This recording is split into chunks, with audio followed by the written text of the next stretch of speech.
Hello and welcome to Ace Combat 7. This is the second time I've recorded this intro. The second time I've recorded this video. But that's because I literally had my headset muted and I'm dumb.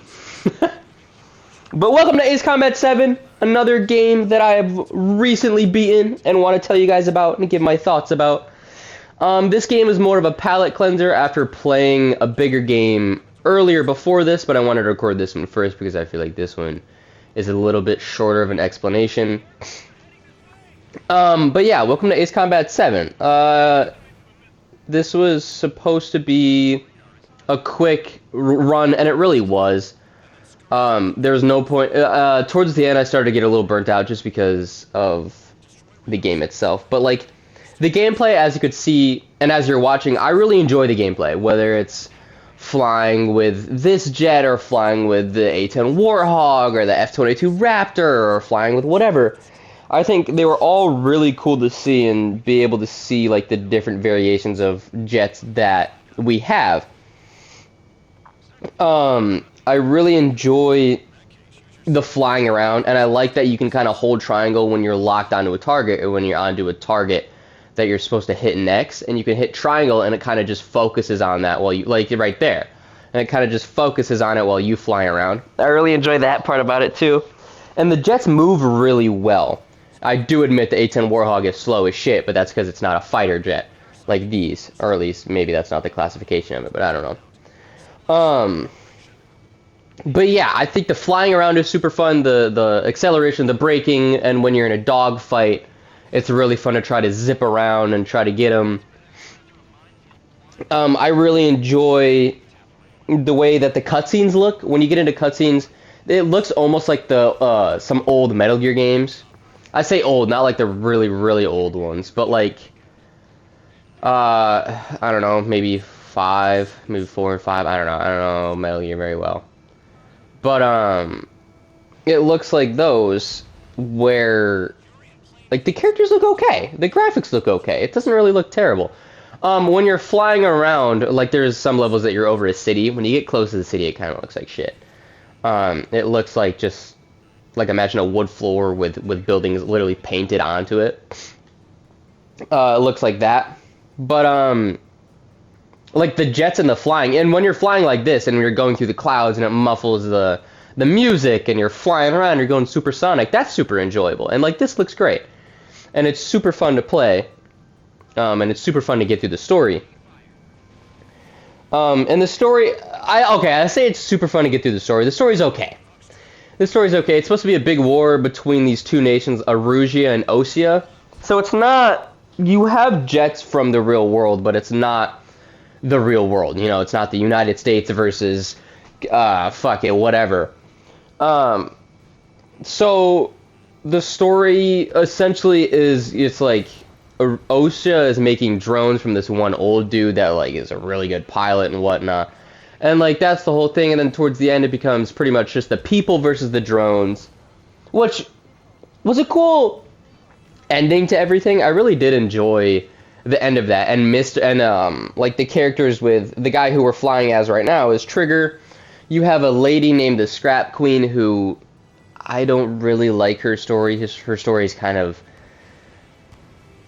obsolete, I guess, because Trigger's whole thing was he was in the actual military, and then he was framed for shooting down a helicopter that had the old president in it. So he was sent to, like, a prison thing that's supposed to be a decoy. And then the Scrap Queen or whatever was also sent there because she built a supersonic jet, and she broke some code that, like, people aren't supposed to be flying right now or whatever because of the war, and then she got sent there as well, but she could build planes. I guess her whole thing was, like, she could build the planes, the decoy planes, and then build planes that would fly for Squad 444, I think, is what we're called. So yeah, she did that, but, like, I don't know, I didn't really enjoy her whole arc between the entire thing, which, I'm not keeping it spoiler free, but, like, her whole story is just kind of a mess and just kind of meh. I really like I like Trigger's story though. I really do enjoy it. And there's also like a big villain guy named Mr. X. He's super sick. He's sweet. He's like an old Ocean pilot that's like, there's drones, and his flying is programming the drones or whatnot, and that's why they're so good, because he's such an extraordinary pilot. But yeah, that's kind of the gist of the story and the characters. There's no really, I mean, I guess it's like halfway like a second chance thing, which is fine. And like I said, the ending of the game, the story's okay, but the ending, I really enjoyed the ending where it was like, oh shit, it's all of the people being like, okay, let's band together and shoot down.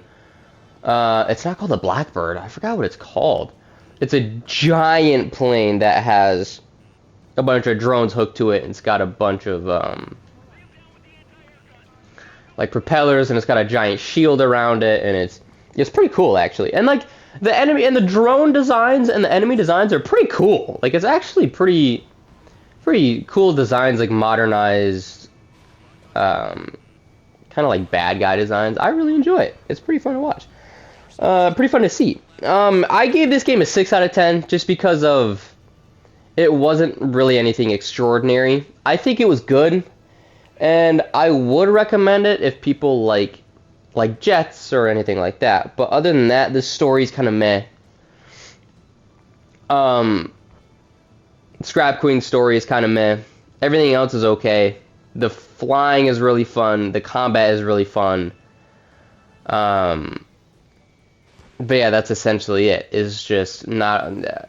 What I do like is there's not a lot of fluff. There's not a lot of busy work, just because this is like Modern Warfare, where it's a mission-based thing, and it's kind of, okay, you're gonna do this, you're gonna do this. But I will say, when you're in the prison, or and you're being used, like where I'm at right now, there's always a briefing before what happens, and the guy in the prison is just, he's always like, yeah, and you're prisoners, so you're exchangeable, and if you die it doesn't matter, and it just becomes a little repetitive throughout the entire thing, where he just keeps saying that and keeps drilling you with it, and it's just kind of like, eh. It gets a little repetitive and a little annoying, and then you finally, towards the end, you like get back to the normal like military talk, and you're like, okay, thank fuck, like we're out of that, because it just got, and I understand like the point of it, right, because you're a prisoner, it's the reason you're supposed to be there and like whatnot, and it's not supposed to be a bed and breakfast. It's just, as a player, it just got real annoying and just real irritating that it was just constant, oh yeah, you're nothing, you're here for a reason, you're doing this, you're doing that. But yeah, those are my thoughts on Ace Combat. I hope you guys enjoyed watching me ramble on about this game. I really do enjoy making these videos. It is pretty fun to kind of just give my thoughts on a game, and I also me working on actually like speaking. Not that I can't speak, but sometimes I can't get the thoughts out correctly, and I really want to try to work on that with this. So I hope you guys enjoyed, and I will talk to you guys in the next one. Bye.